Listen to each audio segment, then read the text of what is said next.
அதை மியூட் பண்ணிருக்க சவுண்ட் மட்டும். தங்களை ஆயத்தம் பண்ணும் விதமாக என்ன பண்ணிட்டு இருக்காங்க பாத்தீங்கன்னா, நிறைய பாடங்கள் இன்றைய நாள்ல கூட ஒவ்வொரு எக்லிஷாலையும் கூட பாத்தீங்கன்னா நேரடியாகவும், அதுக்கப்புறம் வந்து பாத்தீங்கன்னா இந்த மாதிரி ஜூம் வழியிலையும் வந்து பாடங்கள் பார்த்துட்டு இருக்காங்க. இன்றைக்கு ஆரம்ப பாடமாக நம்ம பார்க்க இருக்கும் பாடத்தின் தலைப்பு வந்து பாத்தீங்கன்னா பஸ்கா ஆட்டுக்குட்டி பாஸ் ஓவர் லேம்ப் அப்படிங்கிற தலைப்பின் கீழே ஒரு பாடத்தை நம்ம வந்து பார்க்க போறோம். சோ இதுல என்ன பார்க்க போறோம் அப்படிங்கறத பத்தி நம்ம கொஞ்சம் பார்த்துட்டு அதுக்கப்புறம் நம்ம உள்ள போலாம். இந்த பாடத்தை எதுக்காக பாக்குறோம், இதுல என்ன கேள்விகள் அப்படிங்கறத முதல்ல முன் வச்சிடறோம் நம்மகிட்ட. சோ நமக்கு நல்லாவே தெரியும், எகிப்து தேசத்துல நிழலாக அடிக்கப்பட்ட ஆட்டுக்குட்டி, அதன் மூலம் அங்கு நடைபெற்ற ஒரு மிகப்பெரிய ஆபத்து கடந்து போற விஷயம், அதான் நினைவு கூறுதல் நம்ம சொல்றோம். அது அப்படியே அதனுடைய பொருளா சொல்லி பார்க்கும்போது நம்முடைய ஆண்டவராக இயேசு கிறிஸ்து அவர் என்ன பண்றாரு பாத்தீங்கன்னா, நமக்காக ஒரு பஸ்காவாக பலியிடப்பட்டிருக்காரு அப்படிங்கிற விஷயத்தை கூட நம்ம வந்து அநேக சப்ஜெக்ட்ல வந்து பார்த்தோம். சோ இந்த சப்ஜெக்ட்ல பாயிண்ட் ரொம்ப கிளியரா இருக்கு. நம்முடைய ஆண்டவராக இயேசு கிறிஸ்துவுக்கு பைபிள்ல சொல்லப்பட்ட ஒரே நிழல் யாருன்னு சொல்லி பாத்தீங்கன்னா ஆட்டுக்குட்டி மட்டும்தான்.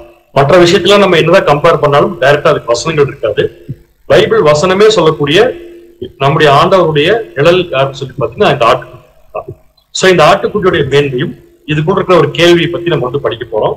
சோ அந்த கேள்வி என்னன்னு சொல்லி பாத்தீங்கன்னா, மேல இருக்கிறதும் ஒரு ஆட்டுக்குட்டி தான், கீழே இருக்கிறதும் ஒரு ஆட்டுக்குட்டி தான்.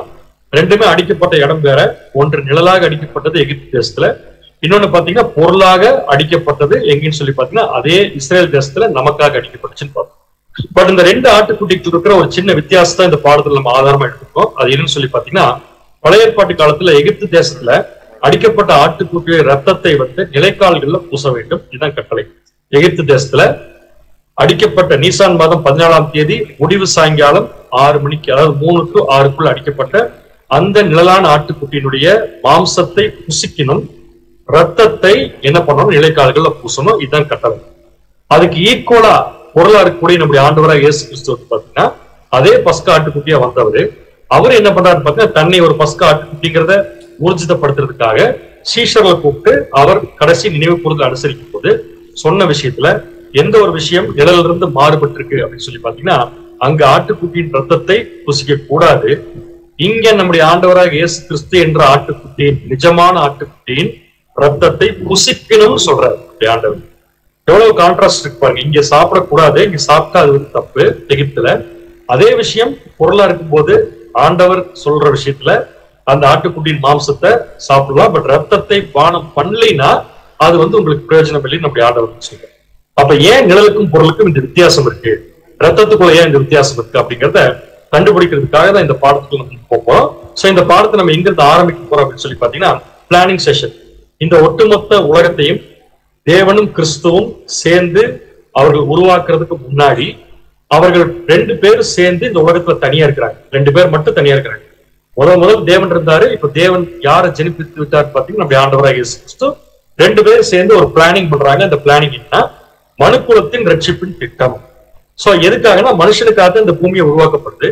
அப்படி உருவாக்கப்பட்ட அந்த பூமியில மனுஷன் தேவன் எதிர்பார்க்கிற அந்த கனிகளை கொடுக்கணும்னா அவனுக்கு என்னென்னலாம் செய்யணும் அப்படின்னு சொல்லி பிளான் போடுறப்பதான் ஃபர்ஸ்ட் எதை பத்தி பிளான் ஆரம்பிக்கிறாங்க பாத்தீங்கன்னா, அந்த சராசரங்கள் படைக்கிறதையும் அவங்க பேசிட்டு இதெல்லாம் யாருக்காக உருவாக்கப்படுதோ அவரை பத்தி பேசுறாங்க. அது யாரு பாத்தீங்கன்னா மனுஷன். சோ மனுஷனை உருவாக்கும் போது மட்டும் இயேசு கிறிஸ்து அங்க இருக்காரு, தேவன் இருக்காங்க. 2 பேரும் என்ன பேசிக்கிறாங்கிறது நம்ம வாசிச்சிருக்கோம். மறுபடியும் ஒரு தடவை வாசிக்கலாம். ஆதியாகமம் 1ஆம் அதிகாரம் 26ஆம் வசனம். யாரோ ஒரு வாசம்.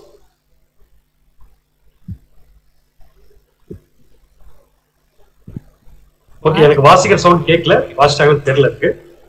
ஆதியாகமம் 1ஆம் அதிகாரம் வசனங்கள் 26 முதல்.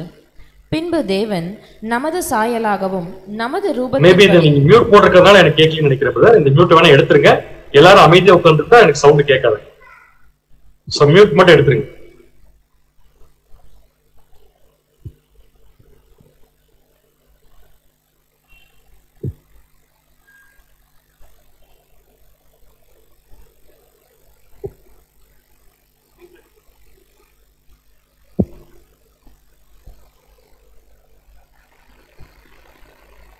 பிரதர்ஸ் ஏதாவது ஆக்ஷன் பண்ணிருக்கீங்களா? எனக்கு ஒண்ணுமே கேட்கல, எனக்கு அது தெரியல. ஆதியாகமம் அதிகாரம் 1 வசனம் 26. பின்பு தேவன் நமது சாயலாகவும் நமது ரூபத்தின்படியேயும் மனுஷனை உண்டாக்குவோமாக. அவர்கள் இந்த இடத்துல போதும். சோ இந்த இடத்துல எதுக்காக வாசிக்க சொல்லணும்னா, இது ஃபர்ஸ்ட் வசனமா இருக்கிறதுனால நான் வாசிக்க சொல்லியிருக்கேன். ரொம்ப கிளியரா பார்த்தோம்னா, ஒரு பிளானிங் செஷன், அதாவது மனுஷனை இன்னும் உருவாக்கல, இன்னும் உலகத்தையும் உருவாக்கல. பட் அதுக்கு முன்னாடி தேவனும் கிறிஸ்து என்ன பேசிக்கிறாங்கன்னா, மனுஷனை உருவாக்கலாம். சோ மனுஷனை உருவாக்கலாம்னு சொல்றப்ப எத்தனையோ சாய்ஸ் இருக்கு. பட் கிளியரா என்ன பேசிக்கிறாங்கன்னா, மனுஷனை உருவாக்கும்னு சொல்லி முடிவு பண்ணியாச்சுன்னா அதுக்கு ஒரே ஒரு சாய்ஸ் தான் அவங்கள பொறுத்த வரைக்கும். அது என்னன்னா, நமது சாயல் நமது ரூபத்தின்படி உருவாக்குவோமாக. சோ இது கூட ஒரு சின்ன கேள்வியை நம்ம வச்சு பார்க்கும்போது நமக்கு நிறைய கேள்விகள், நிறைய விஷயங்களை புரிந்து கொள்றதுக்கு வாய்ப்பு இருக்கு. அப்ப மனுஷனை தேவன் தன்னுடைய சாயலை உருவாக்குனார் அப்படின்னு சொன்னா, அவருடைய சாயலை உருவாக்குறது என்ன? மனுஷன் அப்படித்தான் இருக்கிறான் அப்படின்னு நம்ம படிக்கிறோம். அப்ப தேவனுடைய சாயல்ங்கிறது என்ன அப்படின்னு சொல்லி பார்த்தோம்னா, அது வேற ஒண்ணுமே நீங்க சிம்பிள் பதில் சொல்லணும்னா, வித்தவுட் சின், பாவம் இல்லாத நிலைமையில தேவன் கிறிஸ்து 2 பேர் சேர்ந்து மனுஷனை உருவாக்குறாங்க. அப்படி உருவாக்கும் போது 2 பேருக்குள்ள என்ன ஒரு கொஸ்டின் வருது அப்படின்னு சொல்லி பாத்தீங்கன்னா, மனுஷன் நம்ம பாவம் இல்லாம உருவாக்குறோம், ஆனா கண்டிப்பா தெரியும் மனுஷன் ஒரு நாள் பாவம் பண்ணுவான். இவங்க பாவம் இல்லாம உருவாக்குனப்ப கட்டாயமா உருவாக்கப்பட்ட மனுஷன் ஒரு நாள் பாவம் பண்ணுவான். அப்படி பாவம் மனுஷன் பண்ணிட்டான்னா அந்த மனுஷனை பாவத்திலிருந்து மீட்டெடுப்பதற்கு என்ன வழிங்கிறத கூட அப்பவே பிளான் பண்ணிடலாம் 2 பேர் டிசைட் பண்றாங்க. யாரு? தேவனும் கிறிஸ்துவும் டிசைட் பண்றாங்க. சோ அதுக்கு ஒரு கேள்வி கேட்கிறார் நம்ம ஆண்டவராக இயேசு கிறிஸ்து. அந்த கொஸ்டின்னா, what shall we do if someone rebels? அதாவது பாவம் இல்லாம உருவாக்கப்பட்ட மனுஷன்கள்ல யாராவது ஒருத்தர் மீண்டும் தன்னுடைய சாயலை இழந்து பாவம் பண்ணிட்டா பண்றது அப்படின்னு சொல்லி கேட்கும்போது, அந்த இடத்துல 2 பேர் என்ன கான்வர்சேஷன் பேசிருப்பாங்க, ஒரு இமேஜினேஷன். இயேசு கிறிஸ்து கேட்டிருப்பார் கொஸ்டின், ஒருவேளை பாவம் பண்ணிட்டா என்ன பண்றது அப்படின்னா, அப்படி நம்ம விட முடியாது, எனது ரட்சிப்பின் திட்டம்.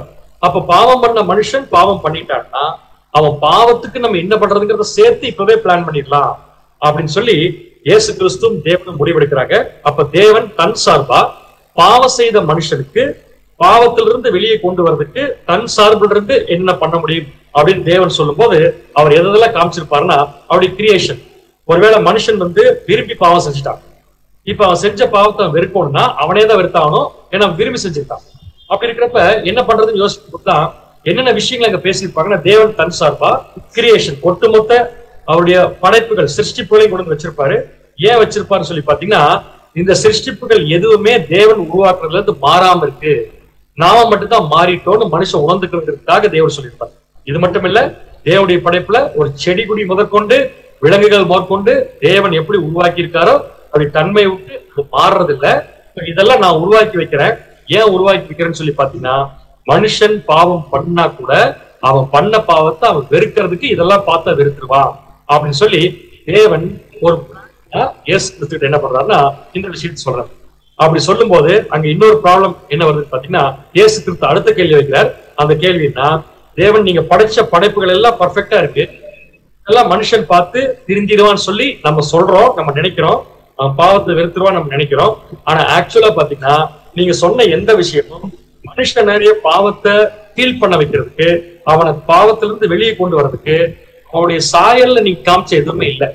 அப்ப ஒரு மனுஷன் விரும்பி செஞ்ச பாவத்தை அவனே வெறுக்கணும்னா அவனை மாதிரியே பாவம் இல்லாத ஒருத்தர் வாழ்ந்து காமிச்சாதான், எப்படி இந்த கிரியேஷன்லாம் மாறாம இருக்கு அந்த மாதிரி ஒரு மனுஷன் மாறாம இருந்து காமிச்சாதான் அவனால பாவத்தை வெறுக்க முடியும் அப்படின்னு சொல்லி சொல்லும் போது தேவன் என்ன கேள்வி கேட்டிருப்பாருங்கிறதா நம்ம வாசிக்கிறோம். ஏசாயா 6ஆம் அதிகாரம் 8ஆம் வாசிங்க. ஏசாயா 6ஆம் அதிகாரம் 8ஆம் வசனம். பின்பு யாரை நான் அனுப்புவேன், யார் நமது காரியமாய் போவான் என்று உரைக்கிற ஆண்டவருடைய சத்தத்தை கேட்டேன். அதற்கு நான், இதோ அடியேன் இருக்கிறேன், என்னை அனுப்பும் என்றேன். ரொம்ப கிளியரா இயேசு கிறிஸ்து தேவன் கேட்ட கேள்விக்கு பதில் சொல்லிட்டாரு. எல்லா படைப்புகளை விட ஒரு மனுஷனா போய் தான் மனுஷனுடைய பாவத்தை வெறுக்க வைக்க முடியும், அவன் செஞ்ச பாவத்தை அப்படின்னா. பின்பு நான் யாரை அனுப்புவேன்னு கேட்டாரு. அதுக்கு இயேசு கிறிஸ்து சொல்லிட்டாரு, வேற யாரும் இல்ல, நான் இருக்கிறேன், என்னை அனுப்புன்னு சொல்லி வாலண்டியரா, அதாவது தேவன் எந்த விதத்திலையும் இந்த இடத்துல இயேசு கிறிஸ்துவ கட்டாயப்படுத்தல, நானே போறேன்னு சொல்லிட்டு இயேசு கிறிஸ்து இந்த பூமிக்கு வந்தாரு. சோ இயேசு கிறிஸ்து பூமிக்கு வந்தது ஒரு காலம், அவர் பூமிக்கு வரணுங்கிறது குறிக்கப்பட்டது எல்லாத்துக்கும் முன்னாடி இருக்கிற ஒரு காலம். அதுதான் நம்ம படிச்சோம். இதை பத்தி பேதுரு சொல்றாரு, வாசிக்கலாம் பாருங்க. 1 பேதுரு 1ஆம் அதிகாரம் 20ஆம். 1 பேதுரு 1ஆம் அதிகாரம் 20ஆம் வசனம். அவர் உலக தோற்றத்திற்கு முன்னே குறிக்கப்பட்டவராயிருந்து தமது மூலமாய் தேவன் மேல் விசுவாசமாய் இருக்கிற உங்களுக்காக இந்த கடைசி காலங்களில் வெளிப்பட்டார். சோ ரொம்ப கிளியரா வசனம் இருக்கு. இப்ப நீங்க இந்த வசனம் நம்ம இந்த சென்ஸ்ல படிச்சா ரொம்ப அழகா விளங்கு நமக்கு. அது என்னன்னு பாத்தீங்கன்னா, இயேசு கிறிஸ்து இந்த பர்பஸ்க்காக போகணுங்கிறத குறிக்கப்பட்டது உலக தோற்றத்துக்கு முன்னாடியே. அதான் இப்ப நம்ம படிச்சோம். மனுஷன் பாவம் செஞ்சா என்ன பண்றதுன்னு 2 பேரும் சேர்ந்து போட்ட பிளான். சோ முன் குறிக்கப்பட்டது உலக தோற்றத்துக்கு முன்னாடியே. ஆனா வெளிப்பட்டது எப்பன்னு சொல்லி பாத்தீங்கன்னா இந்த கடைசி காலங்களில் வெளிப்பட்டார். அப்படின்னு இயேசு கிறிஸ்து பிளான் பண்றப்ப இந்த பூமி சொல்லி சொல்லும் போது இயேசு கிறிஸ்து உடனடியாக இந்த பூமியில ஒரு காலகட்டம் கிடைச்சுதான் என்ன பண்ணாரு பாத்தீங்கன்னா இயேசு கிறிஸ்து இந்த பூமிக்கு வந்தார். இப்ப என்ன கேள்வி வருதுன்னா, அப்ப மனுஷன் பாவம் கண்டினியூஸா செஞ்சுட்டே இருப்பான், இயேசு கிறிஸ்து உடனே வரமாட்டாரு, ஒரு காலகட்டம் தாண்டி தான் வருவாரு. சோ ரொம்ப கிளியரா கலாத்தியர்ல வசனம் வாசிக்கிறோம். 4ஆம் அதிகாரம் 5ஆம் வசனம். கலாத்தியர் 4ஆம் அதிகாரம் 5ஆம் வசனம். காலம் நிறைவேறின போது ஸ்திரீயின் இடத்திற்கு பிறந்தவரும் நியாய பிரமாணத்திற்கு கீழானவருமாகிய தம்முடைய குமாரனை தேவன் அனுப்பினார். இப்ப கொஸ்டின் எப்படி போகுதுன்னா, பவுலே கிளியரா சொல்லிட்டாரு, இயேசு கிறிஸ்து போகணும் அப்படின்னு சொல்லி முடிவெடுத்தோன்னு இயேசு கிறிஸ்து தேவன் அனுப்பல. எப்ப வந்தாரமா, காலம் நிறைவேறின போது வந்தாருன்னு சொல்லி வசனம் போட்டு. அப்படின்னு என்ன புரிஞ்சுக்கலாம், ஒரு பர்டிகுலர் டைம் தேவன் பிக்ஸ் பண்ணிருக்காரு. அந்த பிக்ஸ் பண்ண டைம்ல மட்டும்தான் இயேசு கிறிஸ்து வர முடியுங்கிறத தேவன் தீர்மானிச்சு வர வச்சிட்டாரு. இப்ப என்ன கேள்வி வருது நமக்கு அப்படின்னா, மனுஷன் ஆரம்ப காலத்துல இருந்து ஆதாம்ல இருந்து இயேசு கிறிஸ்து வர வரைக்கும் இந்த பூமியில இயேசு கிறிஸ்துவுக்கு பதிலா, ஏன்னா இயேசு கிறிஸ்து வரல, இயேசு கிறிஸ்துக்கு பதிலா இயேசு கிறிஸ்துக்கு முன்னாடி இந்த பூமியில யார் இருக்கா, இயேசு கிறிஸ்து சார்பா யார் இருந்தா. ஏன்னா இயேசு கிறிஸ்து அனுப்பப்படுறதே மனுஷன் தான் விரும்பி செஞ்ச பாவத்தை தன்ன மாதிரியே ஒருத்தர் வந்து பாவம் இல்லாம இருக்கிறத பார்த்து திருந்தோணும்னா அவர் வரதுக்கு ஒரு பர்டிகுலர் டைம் எடுக்கும்னா, அவர் வர வரைக்கும் இருக்கிற டைம்ல அவருக்கு பதிலா இயேசு கிறிஸ்துக்கு பதிலா அவருடைய இடத்தை யார் ஃபில் பண்ணா அப்படின்னு சொல்லி பாத்தீங்கன்னா அதுக்குதான் ஒரு ஆச்சரியமான பதில் காத்திருக்குது. இதற்காகவே தேவன் உருவாக்குன ஒரு அழகான கேரக்டர் யாருன்னு சொல்லி பாத்தீங்கன்னா ஆட்டுக்குட்டி. கேட்கறதுக்கு அதிர்ச்சியா தான் இருக்கு. அப்படின்னா பழைய ஏற்பாட்டு காலத்துல இருந்து இயேசு கிறிஸ்து புதிய ஏற்பாட்டுல வந்து சார்ஜ் எடுக்கிற வரைக்கும் இயேசு கிறிஸ்துடைய இடத்தை ஃபில் பண்ணுனது ஆட்டுக்குட்டி தான். அதுல எந்த மாற்று எப்படி கண்டுபிடிக்கலாம் தெரியுங்களா? நீங்க வேணா ஆரம்பத்துல இருந்து சம்பவங்கள் எடுத்து பாருங்க. பைபிள்ல எங்கெங்கெல்லாம் ஆட்டுக்குட்டி வருதோ அந்த இடத்துல எல்லாம் வரக்கூடிய ஆட்டுக்குட்டியை ரெப்ரசென்ட் பண்ணாது, ஆண்டவராக இயேசு கிறிஸ்து ரெப்ரசென்ட். எதுக்கு பாத்தீங்கன்னா இயேசு கிறிஸ்து இருக்க வேண்டிய இடத்துல இயேசு கிறிஸ்து வர்றதுக்கு முன்னாடி தேவன் ஆட்டுக்குட்டி வச்சிருக்காரு. சோ முதல்ல இப்ப நான் சொன்ன இந்த கருத்துக்கு விளக்கம் எங்க இருக்குன்னு சொல்லி பாத்தீங்கன்னா ஏதேன் தோட்டம். ஆதாமும் ஏவாளும் பாவம் செஞ்சுட்டாங்க. பாவம் செஞ்ச ஆதாமும் ஏவாளும் தங்கள் பாவத்தை மறைக்க முடியாம போய் ஒளிஞ்சுக்கிட்டாங்க. தாங்கள் நிர்வாணமா இருக்கிறது கண்டுபிடிச்சிட்டாங்க. சோ இது எதனால வந்துச்சு? பாவத்தினால வந்துச்சு. சோ தங்களுடைய பாவத்தை செஞ்ச பாவத்தை தங்களால மறைக்க முடியாம போய் ஒளிஞ்சுக்கிட்டாங்க தோட்டத்துல. தேவன் பாருங்க என்ன பண்ணாருன்னா, உங்க பாவத்தை நீங்க மறைக்க முடியாதுப்பா, உங்க பாவத்தை மறைக்கிறதுக்கு என்ன பண்ண போறேன்னு சொல்லி சொல்றாருன்னு சொல்லி பாத்தீங்கன்னா, ஏன் பையனைத்தான் நான் அனுப்ப போறேன்னு சொல்லி சொல்றாரு. எப்படி? ஆதாமுக்கும் ஏவாளுக்கும் ட்ரெஸ் போட்டு விட்டாரு, அவங்க பாவத்தை மறைக்கிறாரு. எதை வச்சு மறைக்கிறாருன்னா, நமக்கு பைபிள்ல வசனங்கள் விளக்கம் இல்ல, கண்டிப்பா அங்க அடிக்கப்பட்டு ஒரு ஆட்டுக்குட்டி தான் தோளா மாறி அவங்களுக்கு ட்ரெஸ்ஸா மாறி இருக்கிறது நமக்கு ஒரு விளக்கம் தான், இதுக்கு வசனம் இல்லை. பட் இது எதுல இருந்து புரிஞ்சுக்கலாம்னு பாத்தீங்கன்னா, ஆக்சுவலா மனுஷன் பாவம் செஞ்சுட்டான். நல்லா கவனிச்சு பாத்தீங்கன்னா, பாவம் செஞ்ச மனுஷன் பாவத்தினால தன்னை மறைச்சுக்கிட்டான். சோ மறைச்சுக்கிட்ட மனுஷனை மீண்டும் மறைக்காம இருக்கிறதுக்கு தேவன் அங்க ஒரு ஆட்டுக்குட்டி அடிச்சார். அதே மாதிரிதான் ஒட்டுமொத்த மனுக்குலத்தின் பாவத்துக்காகவும் தேவன் அடிச்சது யாருன்னு பாத்தீங்கன்னா நம்முடைய ஆண்டவராக இயேசு கிறிஸ்து என்ற ஆட்டுக்குட்டி. அப்ப ஏதேன் தோட்டத்திலே முதல்ல மனுஷன் பாவம் செஞ்சப்ப அவனை காப்பாத்துறதுக்காக கொஞ்ச நாள் தேவன் எதை அடிச்சிருக்காருன்னு பாத்தீங்கன்னா ஆட்டுக்குட்டி. ஆதாமுடைய சந்ததி முழுக்க காப்பாற்றப்படுறதுக்காக தேவன் எந்த ஆட்டுக்குட்டி அடிச்சிருக்காருன்னா நம்முடைய ஆண்டவராக இயேசு கிறிஸ்து. சோ இந்த மாதிரி பைபிள்ல எங்கெங்கெல்லாம் ஆட்டுக்குட்டி வருதோ அங்கங்கெல்லாம் போய் ஞான அர்த்தத்தை நீங்க பிக்ஸ் பண்ணி பாத்தீங்கன்னா அது எல்லாமே இயேசு கிறிஸ்து தான் கொடுக்கும். எதுக்காக இந்த பாயிண்ட் நான் வந்திருக்கேன்னா, இயேசு கிறிஸ்து இந்த பூமிக்கு வர வரைக்கும் அவர் இடத்தை ஃபில் பண்றதுக்கு தேவனே உருவாக்குன ஒரு அருமையான நிழல் யாருன்னு சொல்லி பாத்தீங்கன்னா இந்த ஆட்டுக்குட்டி. அடுத்த சம்பவம் எங்க இருக்குன்னு பார்க்கலாம். நம்ம நேரா போனோம்னா காயின் ஆபேல் பலிஸ்தீன். இப்ப ஈஸியா புரிஞ்சுக்கலாம். இந்த இடத்துல என்ன நடந்துச்சுன்னு பாத்தீங்கன்னா, காயின் என்ன பண்ணாரு பாத்தீங்கன்னா நிறைய விஷயத்தை கொண்டு வந்தார். அவரு கொண்டு வந்தது நல்ல விஷயம் தான், கெட்ட விஷயம் சொல்ல முடியாது. ஆனா அங்க யாருடைய பலி அங்கீகரிக்கப்பட்டுச்சுன்னு பாத்தீங்கன்னா ஆபேலுடைய பலி. ஏன்னு கேட்டா அங்க செலுத்தப்பட்டது ஒரு ஆட்டு. அப்படின்னா என்ன தேவன் சொல்ல வராரு? இந்த பூமியில நான் யாருடைய பலியை மனப்பூர்வம் ஏத்துக்குவேன்னு பாத்தீங்கன்னா என் பையன், அதான் ஆட்டுக்குட்டியுடைய பலி அங்கீகரிச்சார். At the same time coin கொண்டு வந்த பலி எதை ரெப்ரசென்ட் பண்ணுறா? சாத்தானுடைய பலி. சோ தேவன் என்ன சொல்ல வர்றாருன்னா, ஒரு காலம் சாத்தானுடைய பலி தேவனால் அங்கீகரிக்கப்படுறதில்ல. அதே சமயம் ஆட்டுக்குட்டியை அங்கீகரிச்சாரு சொல்லி பாத்தீங்கன்னா ஆட்டுக்குட்டி நம்முடைய ஆண்டவரை ரெப்ரசென்ட் பண்றதுனால தேவன் சிம்பாலிக் என்ன சொல்றாருன்னா, என் பையனுடைய பலிதான் என்னுடைய பார்வையில் என்ன பண்ண பாத்தீங்கன்னா விலையேற பெற்ற விஷயமா இருக்கிறது தான் அங்க காயினுடைய பலி அங்கீகரிச்சு காமிச்சார். சோ இதுக்கப்புறம் பைபிள்ல தேவனுக்கு பிடிச்ச கேரக்டர்ஸ், ஹார்மோனி வித் காட், தேவனோட ஒருங்கிணைந்த கேரக்டர்ஸ் எல்லாம் யார் யாரெல்லாம் பைபிள் இருக்காங்கன்னு இப்ப நீங்க சொல்லி பாருங்க. மனசுக்குள்ள அத்தனை கேரக்டரும் கட்டாயமா அவங்க வாழ்க்கையில ஏதோ ஒரு சந்தர்ப்பத்துல ஆட்டுக்குட்டியோட தொடர்புடையவர்களாகத்தான் கட்டாயமாக இருப்பார்கள். திருப்பி சொல்றேன், ஏன்னா நான் வேற பக்கம் உட்கார்ந்துருக்கேன், நீங்க வேற இடத்துல உட்கார்ந்துருக்கீங்க. திருப்பி சொல்றேன், பைபிள்ல தேவனுக்கு பிடித்த அனைத்து கதாபாத்திரங்களும் அதாவது இயேசு கிறிஸ்து வர வரைக்கும் நான் சொல்றேன், அதுக்கப்புறம் இல்ல, இயேசு கிறிஸ்து வர வரைக்கும் பைபிள்ல தேவனுக்கு பிரியமா வாழ்ந்த எல்லாருமே கட்டாயமா ஆட்டுக்குட்டியோட சம்பந்தப்படும். இப்ப நீங்க சொல்ற பதில் எனக்கு இப்ப கேட்காது, அதனால நான் என்ன பண்றேன்னா நான் பார்த்த சில கேரக்டர்ஸ் உங்களுக்கு போட்டேன். ஃபர்ஸ்ட் விஷயம் ஆபிரகாம். கண்டிப்பா ஆபிரகாம் வாழ்க்கைக்கும் ஆட்டுக்குட்டிக்கு தொடர்பு இருக்கு. எப்படின்னு கேட்டீங்கன்னா, ஈசாக்க தேவன் பலியா கேட்டாரு. நேர ஆபிரகாம் என்ன பண்ணாருன்னா ஈசாக்க பலியா கூட்டிட்டு போய் வெட்ட துணிச்சிட்டாரு.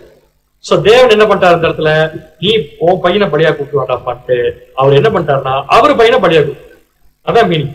தட் மீன்ஸ் அங்க ஒரு ஆடு ரெடியா இருக்கு அப்படின்னு என்ன அர்த்தம், தேவன் என்ன சொல்ல வர்றாருன்னா ஆபிரகாமுடைய பையனால எல்லாத்துடைய பாவத்துக்கு பலி கொடுக்க முடியாது. இந்த இடத்துல என்ன சொல்றேன்னா பலி கொடுப்பியலை பாக்குறதுக்கு தான் டெஸ்ட் பண்ண வந்தேன், ஆனா நீ பலி கொடுத்து காமிக்கிற அவசியம் இல்ல, பிகாஸ் உன் பையன் மறிக்கிறதுனால எல்லாருக்கும் மீட்பு கிடைக்கும். அட் த சேம் டைம் அந்த இடத்துல தேவனே ஆப்ஷன் வச்சிருக்காரு, அது எதுன்னு சொல்லி பாத்தீங்கன்னா ஒரு ஆடு.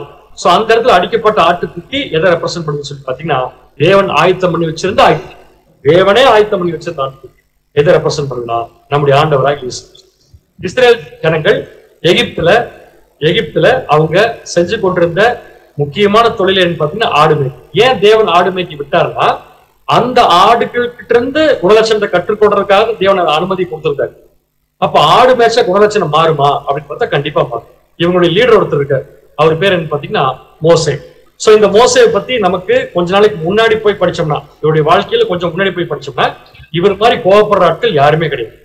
ஆனா அட் த சேம் டைம் வருஷம் கழிச்சு கிளியரா பைபிள் என்ன சொல்லிருக்கு பாத்தீங்கன்னா மோசேயானவன் பூமியில இருக்கிற எல்லாத்த விட சாந்த குணம் உள்ளவன் சொல்றதுக்கு ஒரே ஒரு காரணம், அந்த 40 வருஷ கேப்ல மோசேவுக்கு என்னமோ நடந்திருக்கு.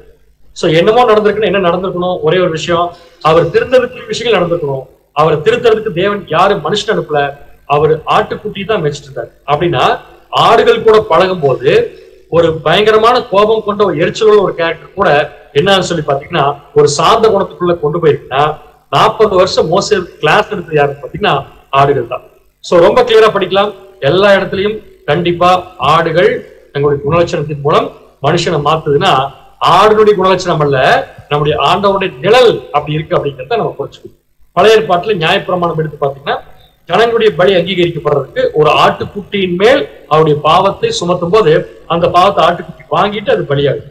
அதே மாதிரிதான் நம்முடைய ஆண்டவராக இயேசு கிறிஸ்து என்ற பஸ்கா ஆட்டுக்குட்டி ஒட்டுமொத்த உலகத்தின் பாவத்தை சுமந்து போது அதை வாங்கிட்டு அதுக்காக பலி.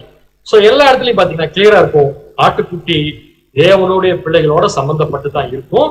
அந்த ஒவ்வொரு இடத்துலயும் ஆட்டுக்குட்டியினுடைய ரோல் என்னங்கிறத நம்ம பார்த்தோம்னா அது நம்முடைய ஆண்டவராக இயேசு கிறிஸ்து பின்னாடி எடுக்க போற ரோலுக்கு ஒரு முன்னடையாளமா தான் இருக்கும் அப்படிங்கிறத பார்க்கணும். அடுத்த விஷயம் இன்னும் கொஞ்சம் டெப்தா போய் ஆட்டுக்குட்டி பத்தி படிச்சோம்னா ஆட்டுக்குட்டிக்கு இருக்கிற எல்லா விஷயமும் மனுஷனுக்கு தேவையான விஷயம் தான் சொல்லி ஒரு கமெண்ட்ல எழுதியிருக்காங்க.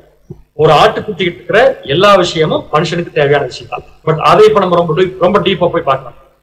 ஆட்டுக்குட்டிக்கும் நம்ம கையில வச்சிருக்கிற பைபிளுக்கு சம்மந்தப்பட்டா அப்படின்னு ஒரு கேள்வி டைரக்டா பைபிளுக்குள்ள ஆட்டுக்குட்டி பத்தி இருக்கு. அந்த கேள்வி கேட்கல, நான் கேட்கிற கேள்வி என்ன பாத்தீங்கன்னா நம்ம கையில வச்சிருக்கிற பைபிளுக்கும் ஆட்டுக்குட்டிக்கு சம்பந்தம் இருக்கானா இருக்கு. அது என்ன ஆச்சரியம் எழுதிருக்காங்கன்னா ஆட்டுக்குட்டி இல்லாம ஆடு இல்லாம பைபிளே வந்திருக்காது. ஏன்னா நம்ம கையில வச்சிருக்கிற பைபிள் எடுத்து பாத்தீங்கன்னா அது மேல போட்டுக்கிற அட்டை ஒரு லெதர், அதுக்கு ஒரு ஆட்டுக்குட்டி அடிக்கப்படும். அப்படின்னா எத்தனை லட்சம் பைபிள் சேலை இருக்குன்னா எத்தனை ஆட்டுக்குட்டிகள் அடிக்கப்பட்டிருக்குன்னு சொல்லி வச்சு பார்த்தோம். நம்ம கையில பரிசுத்தமான வேதாகமத்தை சேரோம்னா ஆட்டுக்குட்டி அடிக்கப்படும். அதே மாதிரிதான் பரிசுத்தமான வேதாகத்தில் உள்ள எழுத்துக்கள் அவருடைய அர்த்தங்கள் நம்முடைய வாழ்க்கையில வந்து சேரோம்னா ஆண்டவராக இயேசு கிறிஸ்து என்ற ஆட்டுக்குட்டி அடிக்கும்.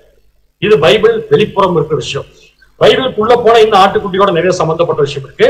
முதல் பைபிள் எழுதப்பட்டது தோல் சுருள்கள். சோ தோல் சுருள்கள் எல்லாமே எதுல இருந்து எடுக்கப்படுச்சு பாத்தீங்கன்னா ஆட்டினுடைய தோட்கள். அது மட்டும் இல்லாம இந்த தோல் சுருள்ல எழுதுறதுக்கு யூஸ் பண்ண இந்த ஸ்கிரைபர்ஸ், இந்த ரைட்டிங்ஸ் எல்லாமே பாத்தீங்கன்னா ஆட்டுக்குட்டியினுடைய எலும்பில் இருந்து எடுக்கப்பட்ட இதில் தான் பூத்தி என்ன பண்ணாங்கன்னு எழுதுனாங்க.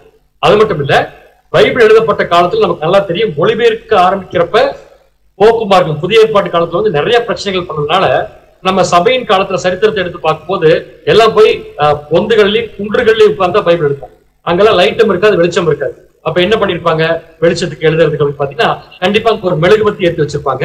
இந்த மெழுகுபத்திக்கு ஆட்டுக்கு என்ன சம்பந்தம் இருக்குன்னா, இந்த மெழுகுபத்தியில் உள்ள கொழுப்பு எங்கிருந்து எடுக்கப்பட்டதுன்னு சொல்லி பாத்தீங்கன்னா ஒரு ஆட்டுக்குட்டிட்டு இருந்தா எடுக்கப்பட்டதுன்னு சொல்லி நம்ம பார்க்கணும். இந்த மாதிரி நம்ம ஆட்டுக்குட்டியுடைய சிறப்புன்னு மட்டும் தனியா பார்த்தோம்னா நம்முடைய பரிசுத்த வேதாமத்தோடும் அந்த வேதாமத்துக்கு இருக்கிற கேரக்டர்ஸோடும் எல்லாமே பொருந்தி வரும். இதோடைய பொருள் என்னவா இருக்குன்னு பாத்தீங்கன்னா நம்முடைய ஆண்டவராக இயேசு கிறிஸ்துடைய ரோலா தான் இருக்குங்கிறதுல நம்ம கிளியரா என்ன பண்ணாலும் பார்க்கணும். சோ இதெல்லாம் வந்து சிம்பிளா நம்ம யோசிக்கிறதுக்காக கொடுக்கப்பட்ட விஷயம்.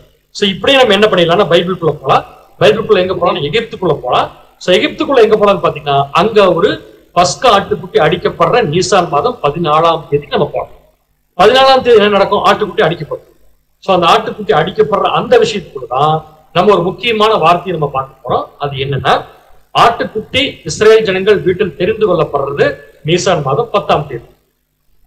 ஆட்டுக்குட்டி அடிக்கப்படுறது நீசான் மாதம் 14ஆம் தேதி. கிளியரா இருக்கும். நம்ம இப்ப சகோதரர் ஒருத்தர் ரைட்டிங் எழுதியிருக்காரு, என்ன கமெண்ட் பாத்தீங்கன்னா, நீசான் மாதம் 10ஆம் தேதி எகிப்துல இருந்த இஸ்ரேல் ஜனங்கள் வீட்டுக்குள்ள போன ஆட்டுக்குட்டிக்கு பேர் வேற, 14ஆம் தேதி அடிக்கப்படுறப்ப அந்த ஆட்டுக்குட்டிக்கு பேர் வேற. ரெண்டு வேற வேற ஆட்டுக்குட்டி இல்ல, ஒரே ஆட்டுக்குட்டி தான். 10ஆம் தேதி செலக்ட் பண்ணப்படுது, அப்ப அதுக்கு பேர் வேற. 14ஆம் தேதி அடிக்கப்படுறப்ப அது சேம் ஆட்டுக்குட்டி தான், பட் பேர் வேற. என்ன சின்ன சேஞ்ச் அப்படின்னா ரொம்ப ஆச்சரியமா இருக்கு, ரொம்ப இம்ப்ரெசிவா இருக்கு அந்த பேரு. நீசான் மாதம் 10ஆம் தேதி வீட்டுக்கு தலைவன் வீட்டுக்குள்ள கூட்டிட்டு வர ஆட்டுக்குட்டிக்கு பேர் தி லேம். தி லேம், அவ்வளவுதான். அப்படியே மனசுல வச்சுக்கணும். நீசான் மாதம் 14ஆம் தேதி அந்த வீட்டுக்குள்ள அந்த ஆட்டுக்குட்டி என்னவா மாறிடுதுன்னு பாத்தீங்கன்னா யுவர் லேம். ரொம்ப அருமையான வார்த்தை, தி லேம் யுவர் லேம்.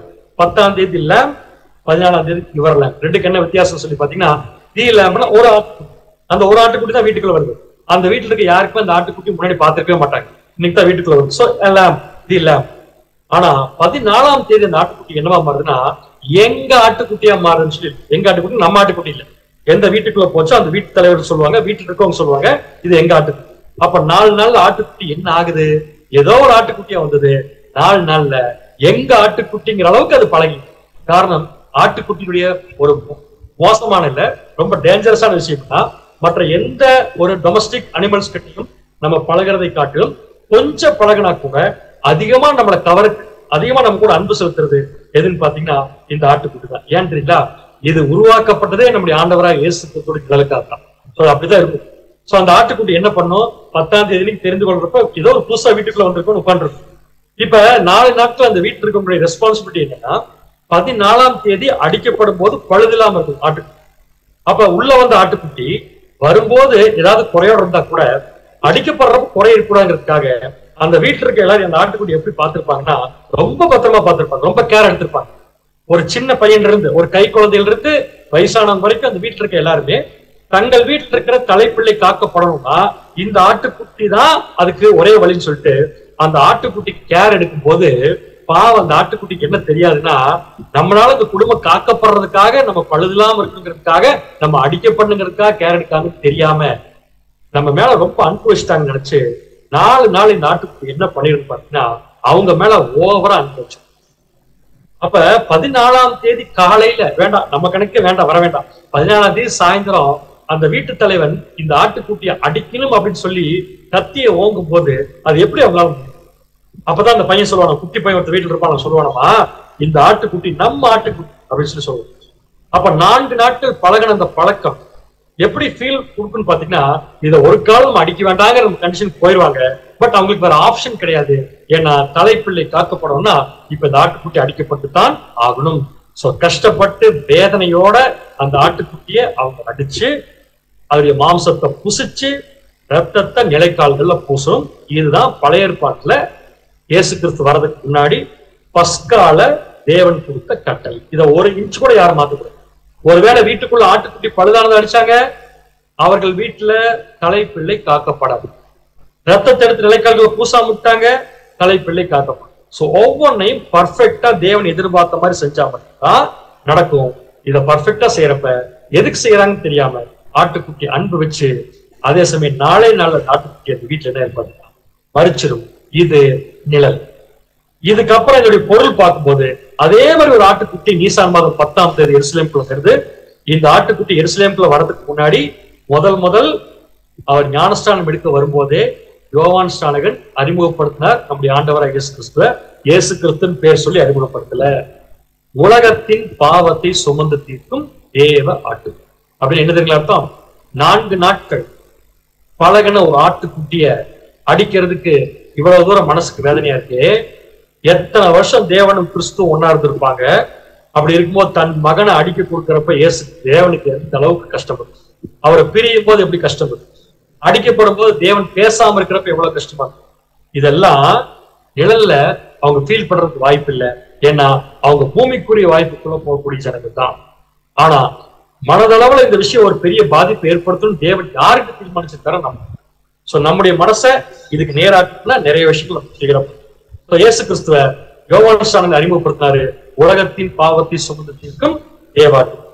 அதே அப்போஸ்தலனாகிய பேதுரு சொல்ற, வாசிக்கலாம். 1 பேதுரு 1ஆம் அதிகாரம் 19ஆம் வசனம். 1 பேதுரு 1ஆம் அதிகாரம் 19ஆம் வசனம். குற்றமில்லாத மாசற்ற ஆட்டுக்குட்டியாகிய கிறிஸ்துவின் விலையேற பெற்ற இரத்தத்தினாலே மீட்கப்பட்டீர்கள் என்று அறிந்திருக்கிறீர்களே. ரொம்ப கிளியரா பேதுரு என்ன சொல்றாருன்னா, குற்றம் இல்லாத மாசற்ற ஆட்டுக்குட்டி. அதாவது எந்த ஆட்டுக்குட்டியும் குற்றம் இல்லாம மாசம் இல்லாம இருக்குன்னு நம்ம சொல்ல முடியும். பட் தேவனுடைய ஆட்டுக்குட்டி எப்படிதான் இருக்குன்னு பாத்தீங்கன்னா, இந்த பூமிக்கு வந்தா கூட மாசற்ற ஆட்டுக்குட்டி இருக்குது. அதோடைய விலையேற பெற்ற ரத்தத்தினால என்ன பண்ணீங்க, மீட்கப்பட்டீங்கன்னா. இப்ப என்ன ஒரு விஷயம் கிளியர் ஆச்சு, நீசான் மாதம் 10ஆம் தேதி வந்த அந்த ஆட்டுக்குட்டியும், அதே மாதிரி இங்க நீசான் மாதம் 14ஆம் தேதி அடிக்கப்படக்கூடிய நம்முடைய ஆண்டவராக இயேசு கிறிஸ்து என்ற ஆட்டுக்குட்டியும் சேம் ஆட்டுக்குட்டி. அதுல எந்த மாற்றமே இல்லை. அப்படி இருக்கிறப்ப பழைய ஏற்பாட்டுல அடிச்சு ரத்தத்தை நிலைக்கால்களை பூசினாங்க. புதிய ஏற்பாட்டுல ஆட்டுக்குட்டி என்ன சொல்லி பேசுதுன்னா, ரத்தத்தை பூசாதீங்க, ரத்தத்தை குடிங்கன்னு சொல்லு. வாசிக்கலாம். யோவான் 6ஆம் அதிகாரம் 53ஆம் வசனம். யோவான் 6ஆம் அதிகாரம் வசனம் 53. அதற்கு இயேசு அவர்களை நோக்கி, நீங்கள் மனுஷகுமாரருடைய மாம்சத்தை புசியாமலும் அவருடைய இரத்தத்தை பானம் பண்ணாமலும் இருந்தால் உங்களுக்குள்ளே ஜீவன் இல்லை என்று மெய்யாகவே மெய்யாகவே உங்களுக்கு சொல்லுகிறேன். கிளியரா சொல்றார், மெய்யாகவே மெய்யாகவே நான் சொல்றேன், உங்களுக்கு ஜீவன் இல்ல.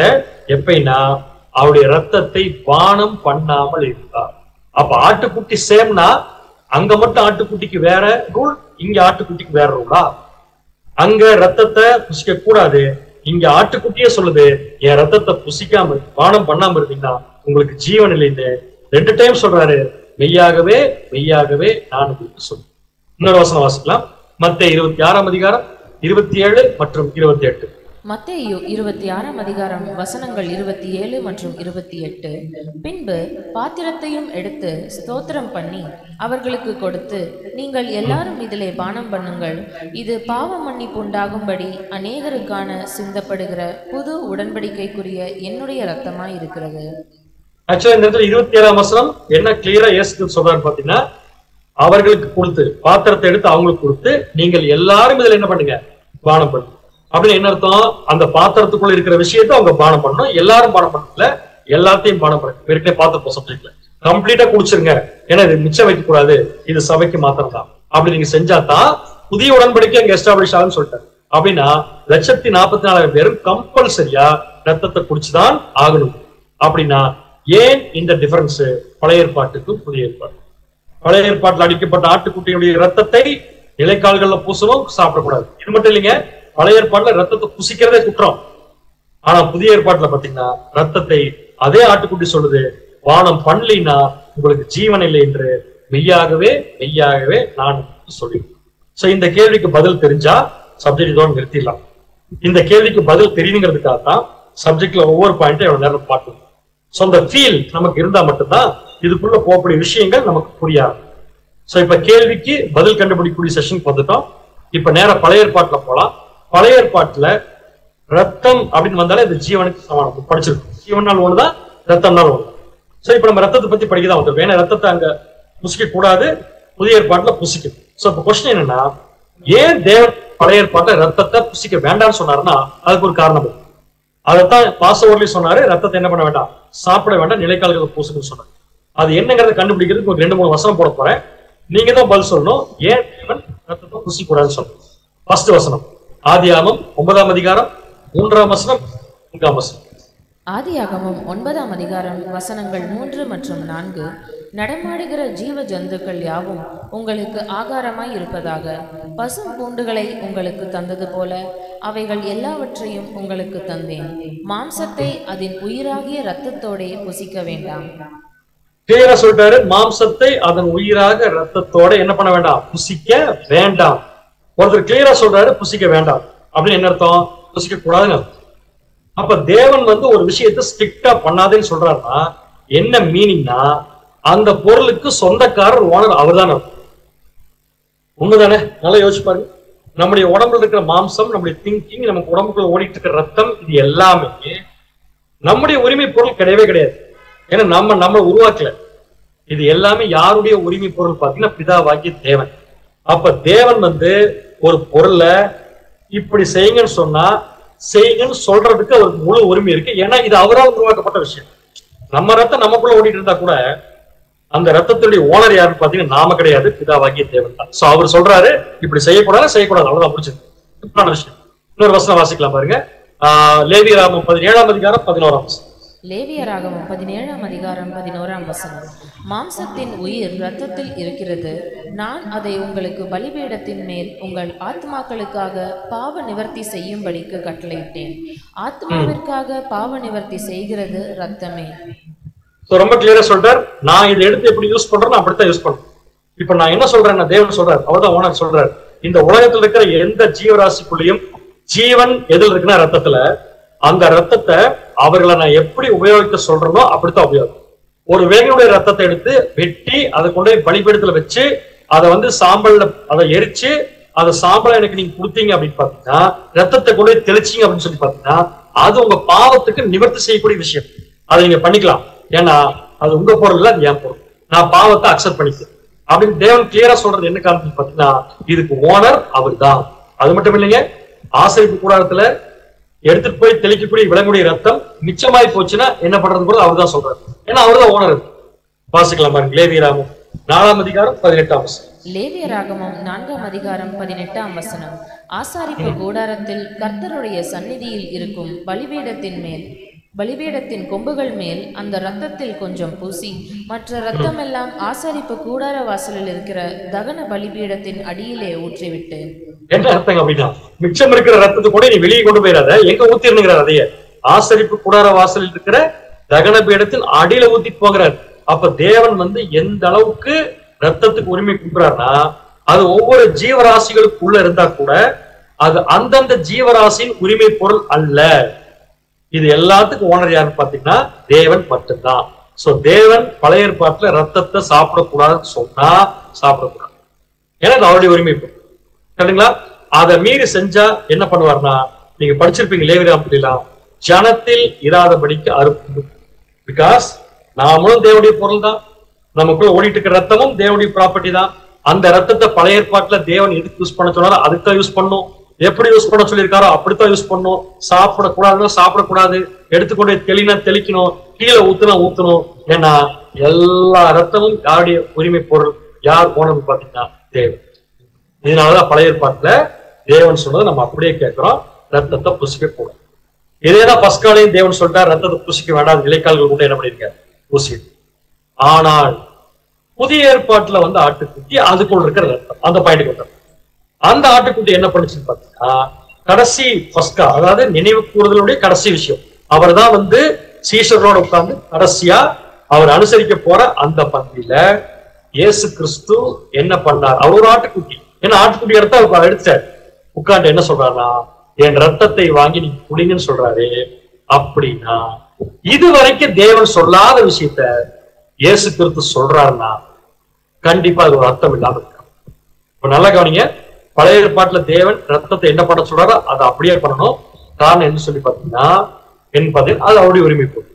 புதிய ஏற்பாட்டுல இயேசு கிறிஸ்து புதுசா அவர் ரத்தத்தை பத்தி அவர் ஒண்ணு பேசுறான்னு என்ன அர்த்தம், அவர் உடம்புக்குள்ள ஓடிட்டு இருக்கிற, யாரும் உடம்புக்குள்ள ஓடிட்டு இருக்கிற, நம்ம உடம்புக்குள்ள இல்ல, நம்முடைய ஆண்டவராக இயேசு கிறிஸ்து இந்த பூமிக்கு வந்தார் இல்லைங்களா, 33 வருஷம் இருந்தார் இல்லையா, ஞானஸ்தானம் எடுத்து 3 வருஷம் இருந்தார் இல்லையா, அந்த எல்லா சந்தர்ப்பத்துக்கும் அவர் மாம்சத்தில் இருக்கும் போது அவருடைய உடம்புக்குள்ள ஓடிட்டு இருந்த ரத்தம், அதாவது ஜீவன், ரத்தம் தான் ஜீவன். அந்த ஜீவன், அந்த ரத்தம் தேவனுடைய உரிமை பொருளா, இயேசு கிறிஸ்துவின் உரிமை பொருள்? பழைய ஏற்பாட்டுல ரொம்ப கிளியரா இருக்கும், தேவனுடைய உரிமை பொருள் தான். ஆனா இயேசு கிறிஸ்து வந்து பேச்சுல ஏதோ ஒரு மாற்றம் இருக்கு. சோ அந்த மாற்றத்தை கண்டுபிடிக்கிறதுக்காக இந்த கேள்வி. இயேசு கிறிஸ்து மாம்சத்துல இருந்தாருன்னா அவர் உடம்புக்குள்ளே ரத்தம் ஓடிட்டு இருக்கும், அவருக்குள்ளேயும் ஜீவன் இருந்திருக்கும். அவருக்குள்ள ஜீவன் இருக்கிறதுக்கு காரணமே அந்த ரத்தம் தான்.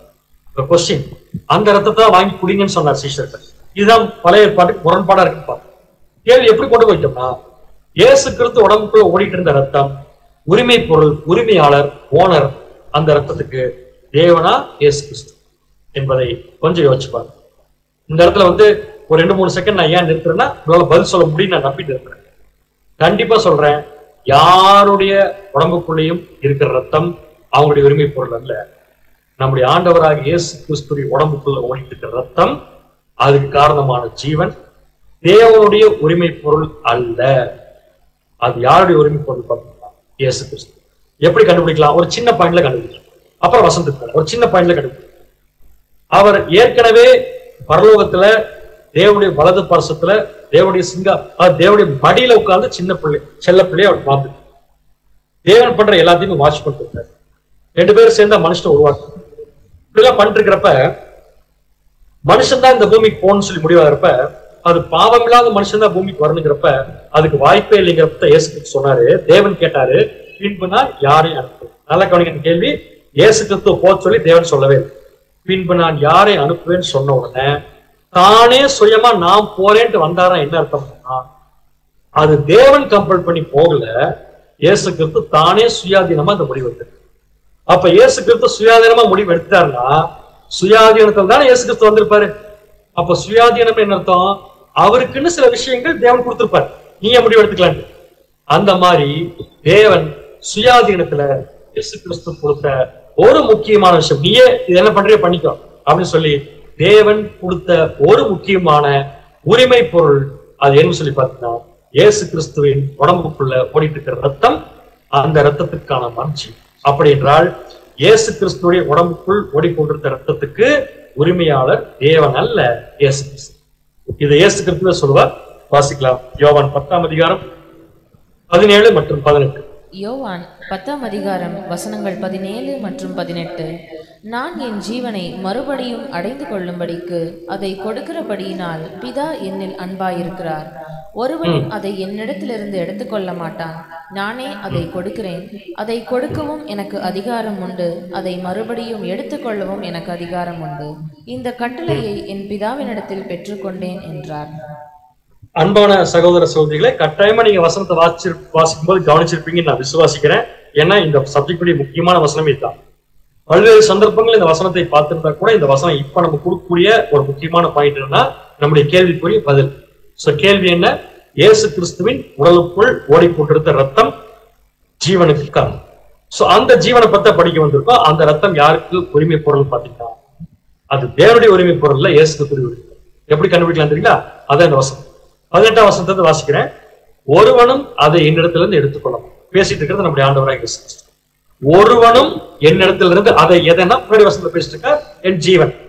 சோ இயேசு கிறிஸ்து கிளியரா சொல்றாரு, என் ஜீவனை ஒருவனும் எங்கிட்ட இருந்து எடுக்க முடியாது. ஒருவனும் சொல்றதுல யாரு வந்துருவா? இன்க்ளூடிங் பிதாவாகியது. இப்ப நம்ம கொஞ்சம் கோபம் கூட வரலாம். அப்ப தேவனை விட இவர் அந்த இடத்துல பெருசா இருக்காருன்னா கீழே வசன வாசிப்பு கிளியரா கண்டுபிடிச்சிடலாம். அதை நான் அப்புறம் வரேன். முதல்ல இந்த பாயிண்ட் முடிச்சிடலாம். ஒருவனும் அதை என்னிடத்திலிருந்து எடுத்துக்கொள்ள மாட்டான், நானே அதை கொடுக்கிறேன். இன்னும் அருமையான பாயிண்ட். யாரும் எடுக்க முடியாதுங்கிறதுக்காக நான் வச்சுக்க மாட்டேன், அதை நான் கொடுக்க போறேன். இது என்ன ஆச்சரியமா இருக்கு? அவரே கொடுக்கதான் போறாரு, அப்புறம் அவருக்கு உரிமை பொருளை வச்சுக்கணும். ஒரு தடவை கொடுக்கதான் போறேன், எதுக்கு வச்சுக்கணும்னா ஏதோ ஒரு காரணம் இருக்கு. காரணம் இல்லாம நான் தான் இதுக்கு உரிமை பொருள், ஆனா நானே அதை கொடுப்பேன்னு சொல்றேன். என்ன அர்த்தம்னா ஏதோ விஷயம் உண்டு. அடுத்த பாயிண்ட் பாருங்க. அதை கொடுக்கவும் எனக்கு அதிகாரம் உண்டு, அதை மறுபடியும் எடுத்துக்கொள்ளவும் எனக்கு அதிகாரம். சோ என் ஜீவனை கொடுக்கறதுக்கும் எனக்கு அதிகாரம் இருக்கு. நான் நினைச்சாதான் கொடுக்க முடியும். அதே சமயம் மறுபடியும் எடுத்துக்கொள்ளவும் எனக்கு அதிகாரம் உண்டு. இந்த கட்டளையை என் பிதாவின் இடத்தில் பெற்றுக்கொண்டேன். அருமையான பாயிண்ட். அப்படின்னு என்ன அர்த்தங்க? அவருடைய ஜீவன், அவருடைய ரத்தம், அவருடைய உரிமை பொருள்ங்கிறத அத்தாரிட்டியா யாருகிட்ட இருந்து பர்மிஷன் வாங்கிட்டு வந்திருக்காருன்னா தேவன்கிட்ட. அது ஆச்சரியம். அப்ப தேவன் என்ன பண்ணிட்டாரு? பின்பு நான் யாரை அனுப்புவேன் அப்படின்னு கேட்டப்ப சுயாதீனத்துல இயேசு கிறிஸ்து வரேன்னு சொல்றப்ப சுயாதீனம் சொல்றது அவரே முடிவு.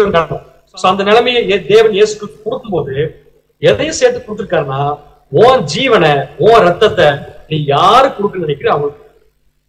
அதான் அவர் சொல்றாரு, ஒருவனும் அதை என்னிடத்துல இருந்து எடுத்துக்கொள்ளவும் மாட்டான், நானே அதை கொடுக்கிறேன், அதை கொடுக்கவும் அதிகாரம் உண்டு, அதை மறுபடியும் எடுத்துக்கொள்ளவும் எனக்கு அதிகாரம் உண்டு. இந்த பர்மிஷன் நல்லா புரிஞ்சுக்கோங்க. இயேசு கிறிஸ்துக்கு ஒரிஜினலா இந்த பவர் கிடையாது. இந்த பர்மிஷனை நான் யார்கிட்ட இருந்து வாங்கிட்டு வந்தேன்? பிதா கிட்ட இருந்து என்ன பண்ணேன்? வாங்கிட்டு வந்தேன். எதுக்கு வாங்கிட்டு வந்தேன் அப்படின்னு வேற ஒண்ணுமே இல்லைங்க. அவருடைய ஆசை என்ன? எப்படியும் ஜீவன் போத்தாம், எப்படியும் இந்த ரத்தம் உடம்புல இருந்து போத்தாம் போதும், இருந்தாலும் போக போற ரத்தத்துக்கும் போக போற ஜீவனுக்கும் எதுக்கு இவர் உரிமை பொருளை வாங்கிட்டு வந்தாருன்னா, அதுக்கு ஒரே காரணம் இருக்குல்ல, என் உயிரை நீங்க கொடுக்க வேண்டாம் தேவனே, நானே எடுத்து என் பிள்ளைகள் கேளு. யாருமே இந்த வார்த்தை யூஸ் பண்ண முடியாது உலகத்துல. காரணம், யாருடைய உயிரும் நம்முடைய கையில. ஆனா இயேசு கிறிஸ்துவால சொல்ல முடியும், அவருடைய உயிர் அவர் கையில். தட் மீன்ஸ் என்ன அர்த்தம்? அதை அவரே பாதுகாத்து வச்சு போறது.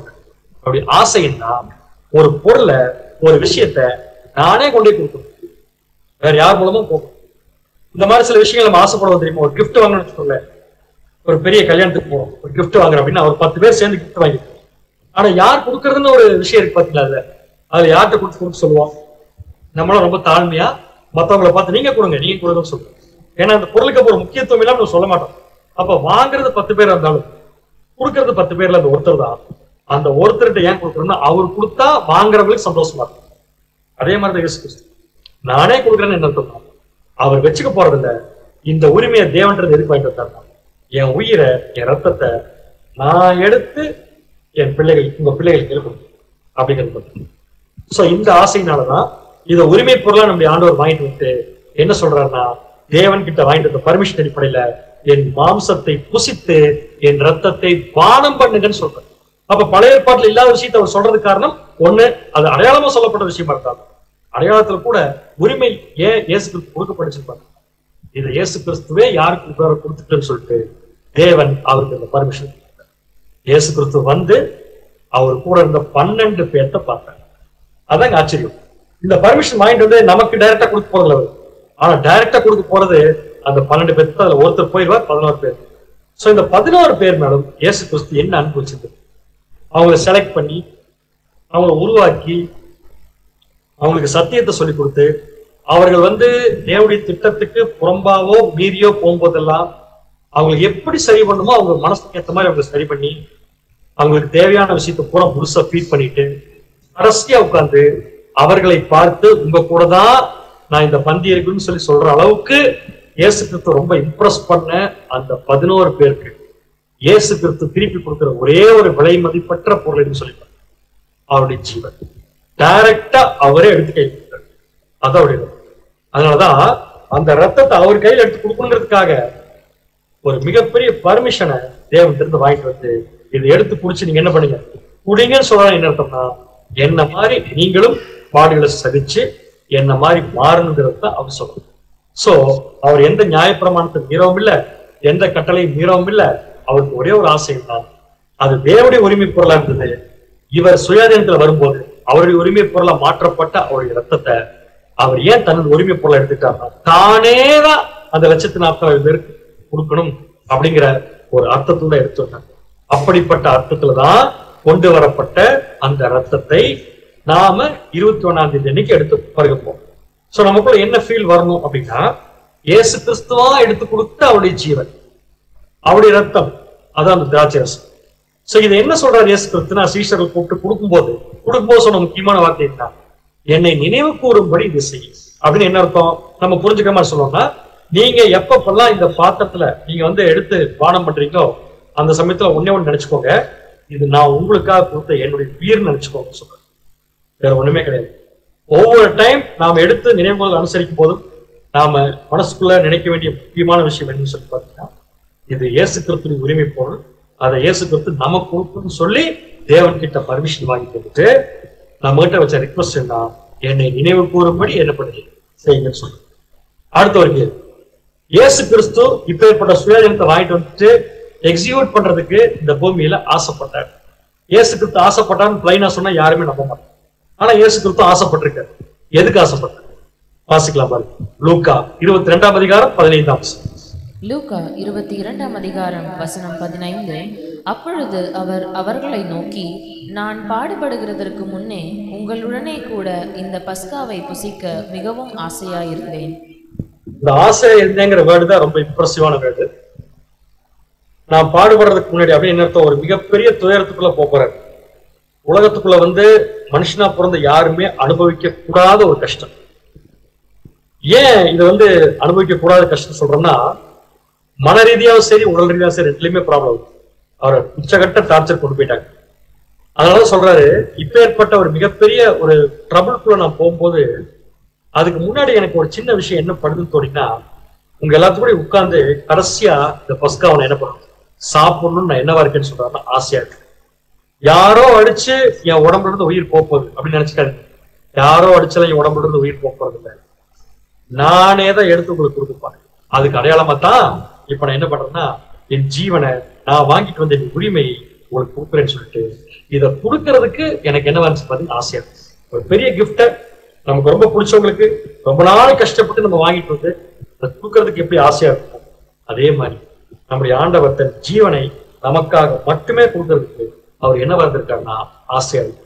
சோ இந்த தடவை நினைவு கூறுதல் அனுசரிக்கும் போது நம்ம என்ன புரிஞ்சுக்கலாம்னா, இயேசு கிறிஸ்து ஆசைப்பட்ட விஷயம் இப்ப நம்ம, ஆனா அவர் ஆசைப்படுற மாதிரி நம்ம நடந்துக்கிற மாதிரி கேள்வி கேட்போம். ஏன்னா எப்படியோ ஒரு விஷயத்த அவர் நம்மகிட்ட கொண்டு சேர்த்துறது, ஆனா எவ்வளவு கஷ்டப்பட்டாலும் அவர் நினைச்ச மாதிரி நம்ம வருஷம் வருஷம் இருக்கிறோமான்னு பார்த்தா அது கொஸ்டின் மார்க்.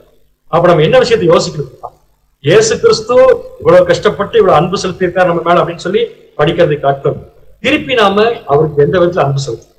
ஒரு பெரிய கிஃப்ட கொண்டு நமக்கு ஒருத்தர் வாங்கி கொடுத்தாரு, அந்த கிஃப்ட பாக்குறப்பல நமக்கு அவர் ஞாபகம் தான் வரும். அதான் அன்பு. உலகத்துல அதான் பெரிய அன்பு.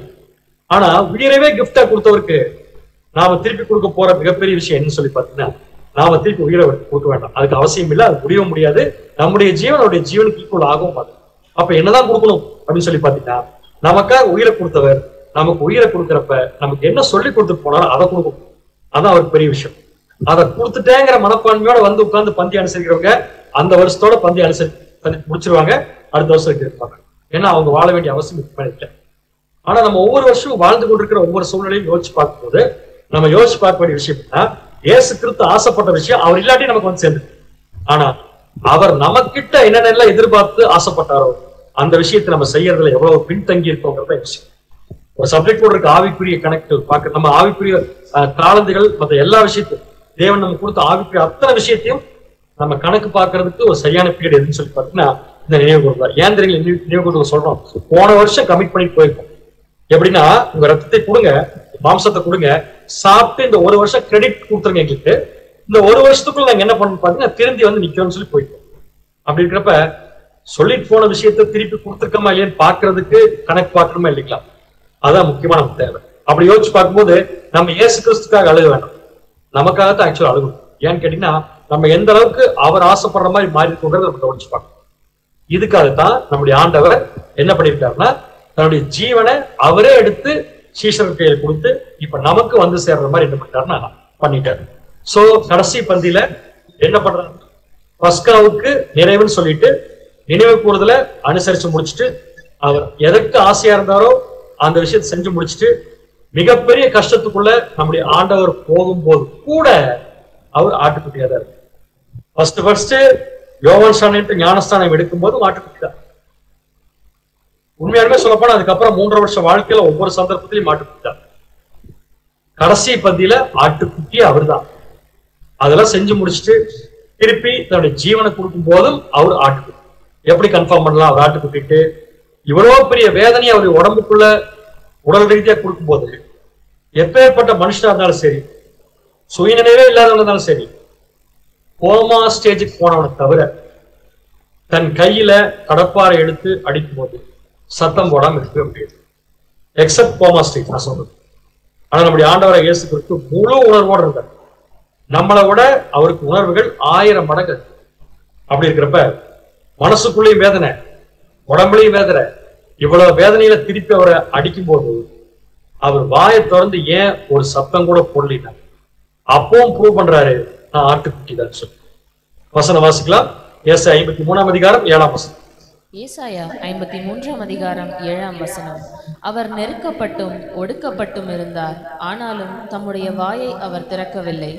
அடிக்கப்படும்படி கொண்டு போகப்படுகிற ஒரு ஆட்டுக்குட்டியைப் போலவும், தன்னை மயிர் கத்தரிக்கிறவனுக்கு முன்பாக சத்தமிடாதிருக்கிற ஆட்டைப் போலவும் அவர் தம்முடைய வாயை திறவாதிருந்தார். என்ன அழகா ப்ராபஸியை ஃபுல்ஃபில் பண்ணிருக்காரு பாருங்க. ஆட்டுக்குட்டிங்கிற ப்ரூவ் பண்ணிட்டார். கிளியரா ப்ராபஸியை ஃபுல்ஃபில் பண்றாரு. புரிஞ்சுக்கிற விஷயத்த நிறைவேற்றி காமிக்கிறார்.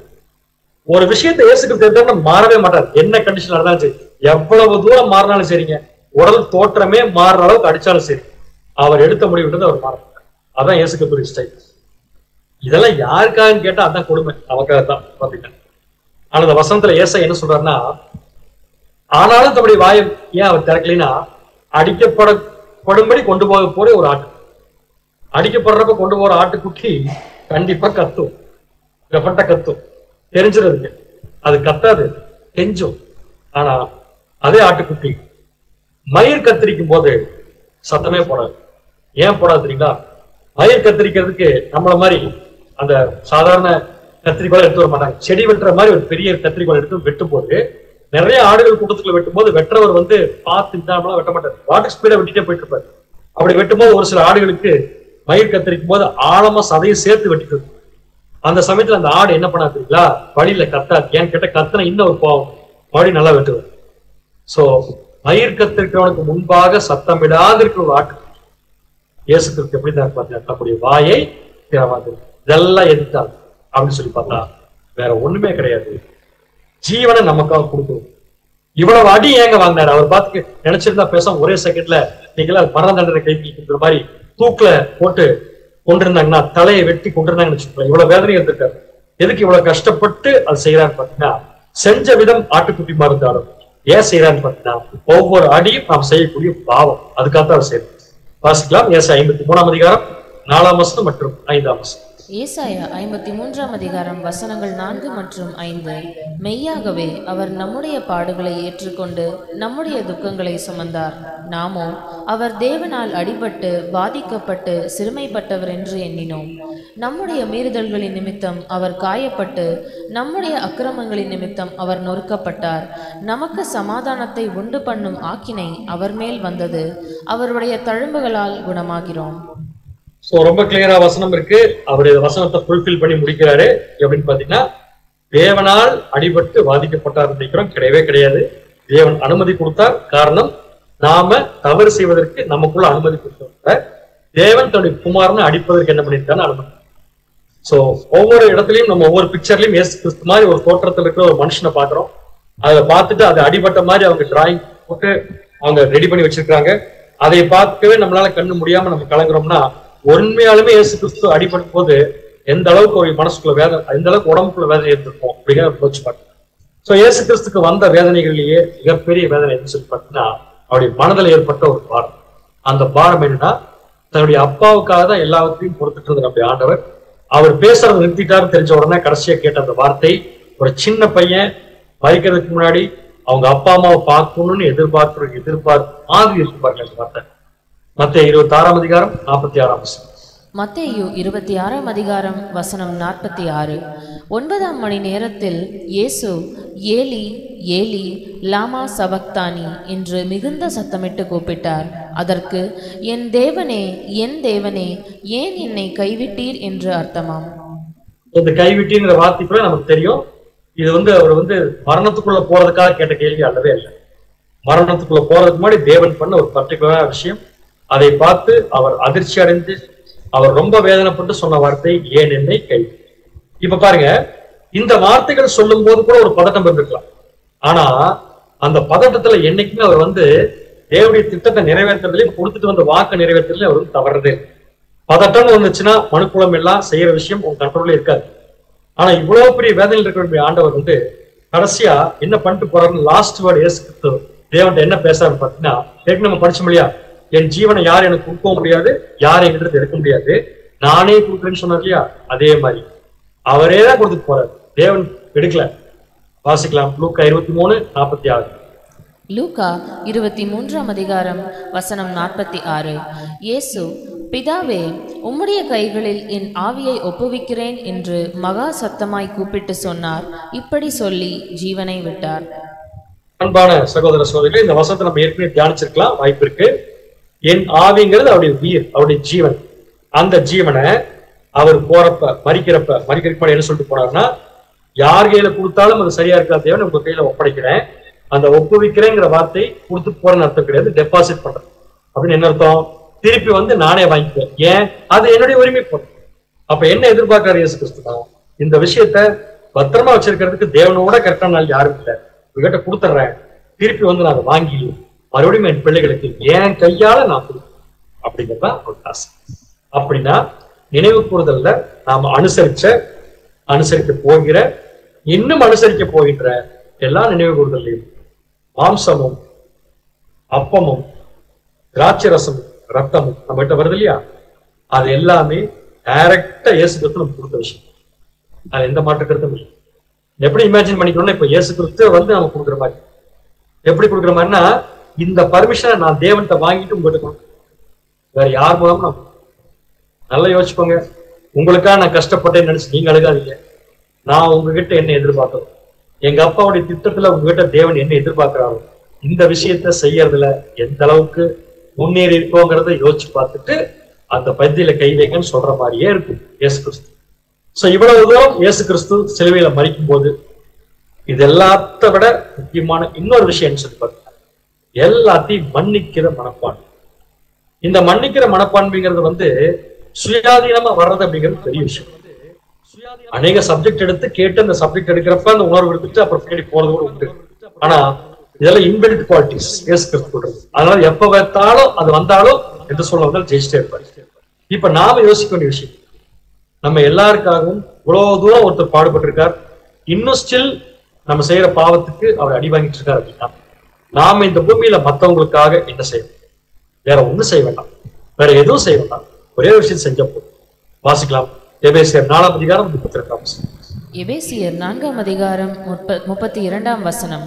ஒருவருக்கொருவர் தயவாயும் மன உருக்கமாயும் இருந்து கிறிஸ்துவுக்குள் தேவன் உங்களுக்கு மன்னித்தது போல நீங்களும் ஒருவருக்கொருவர் மன்னியுங்கள்.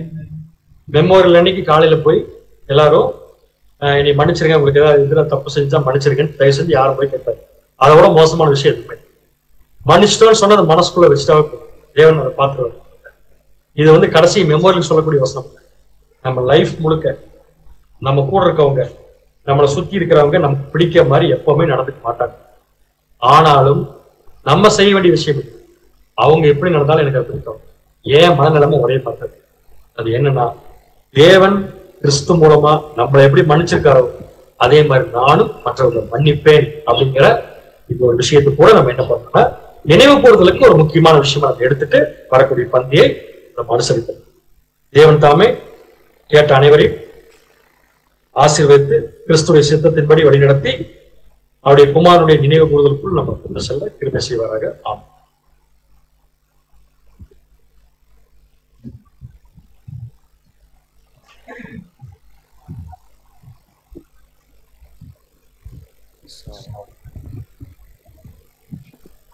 நம்முடைய ஆண்டவருடைய அப்பத்திலும் திராட்சை ரசத்திலும் பங்கு பெறுகிற நமக்கு அதில் இருக்கக்கூடிய அருமையான ஒரு ரகசியத்தை இன்றைக்கு நாம் பார்த்தோம்.